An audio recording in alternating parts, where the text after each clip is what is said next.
नमस्ते विद्यार्थियों, मैं राजू मोरे सर नई मुंबई म्यूनिसिपल स्कूल नंबर 78 में आप सभी का स्वागत है। तो विद्यार्थियों, आज हम कक्षा तीसरी के परिसर अभ्यास इस विषय के पाठ क्रमांक 1 हमारे आसपास इस पाठ के बारे में पढ़ने वाले हैं। तो विद्यार्थियों, हमारे आसपास इस पाठ का पहला भाग हमने इसके पहले के वीडियो में अच्छी तरह से देखा है।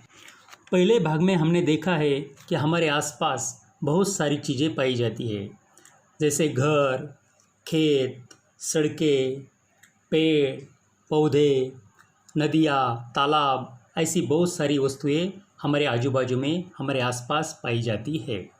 और इन सभी वस्तुओं को मिला के हमारा परिसर बनता है और इसी परिसर का हम भी एक हिस्सा है।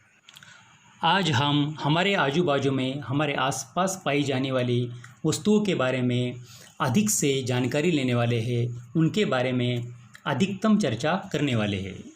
तो विद्यार्थियों, हमारे परिसर में पाई जाने वाली गौरिया यानी चिड़िया, इसके बारे में आज हम चर्चा करेंगे।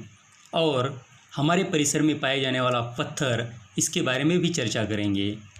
एक पत्थर और एक चिड़िया, इन दोनों में क्या फ़र्क होता है, इस बारे में हम चर्चा करेंगे।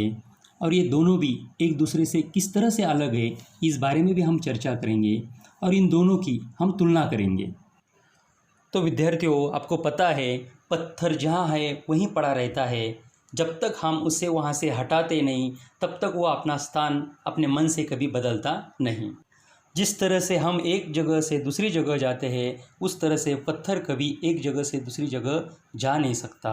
वो तब तक अपना स्थान बदल नहीं सकता जब तक हम उसे वहाँ से उठाते नहीं। और पत्थर कुछ खाता भी नहीं है, पत्थर को भूख नहीं लगती।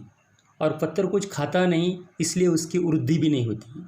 वृद्धि नहीं होती यानी वो बढ़ता नहीं है, जितना है उतना ही रहता है। और पत्थर के बच्चे भी नहीं होते। तो विद्यार्थियों, आपने कभी देखा है कि कोई एक पत्थर है और 1 साल बाद उसको छोटे छोटे बच्चे हुए हैं? ऐसा कभी होता नहीं। तो विद्यार्थियों, हमने देखा कि पत्थर एक जगह से दूसरी जगह जा नहीं सकता, पत्थर को कभी भूख नहीं लगती, पत्थर कुछ खाता नहीं है, इसीलिए पत्थर की वृद्धि भी नहीं होती, वो बढ़ता नहीं है और पत्थर के बच्चे भी नहीं होते। गौरियों के संबंध में वैसा नहीं होता। गौरियों को घोंसले बनाने पड़ते हैं, इसके लिए गौरियां स्वयं इधर उधर घूमती है। गौरियां कीड़े तथा अनाज के दाने खाती है, दाने खाने पर उनकी वृद्धि होती है। गौरियां घोंसलों में अंडे देती है, अंडों से चूजे बाहर आते हैं। गौरियां अपने चूजों का ध्यान रखती है। तो विद्यार्थियों, गौरियां और पत्थर, इन दोनों में अंतर क्यों दिखाई देता है? क्योंकि गौरियां ये सजीव है और पत्थर ये निर्जीव है।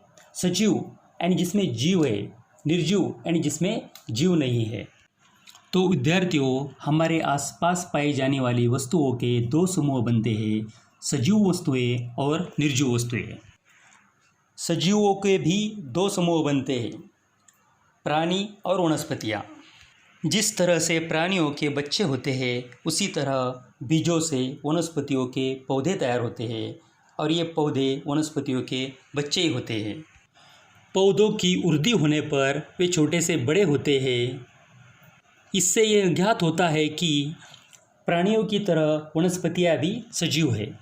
पौधों को भी भोजन की आवश्यकता होती है, इसलिए हम रोज़ पेड़ पौधों के आजू बाजू में रोज़ पानी डालते हैं। तो विद्यार्थियों, वनस्पतियाँ और प्राणी ये दोनों भी सजीव है, लेकिन इन दोनों में एक ही अंतर है कि वनस्पतियाँ प्राणियों की तरह इधर उधर नहीं जा सकती। वनस्पतियाँ और पेड़ पौधे जड़ों के सहारे एक ही जगह पर जकड़े हुए से रहते हैं।